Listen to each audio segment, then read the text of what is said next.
You ask Tiger to solve. This deals with linear equations with one unknown. The final result is W equals 2. Let's solve it step by step. Simplify the expression. Find the greatest common factor of the numerator and denominator. Factor out and cancel the greatest common factor. Isolate the W. Multiply both sides by 4. Group like terms. Multiply the coefficients.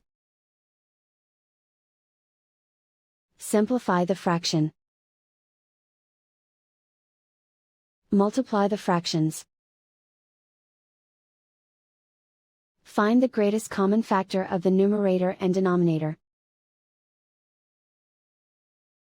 Factor out and cancel the greatest common factor. And so the final result is W equals 2.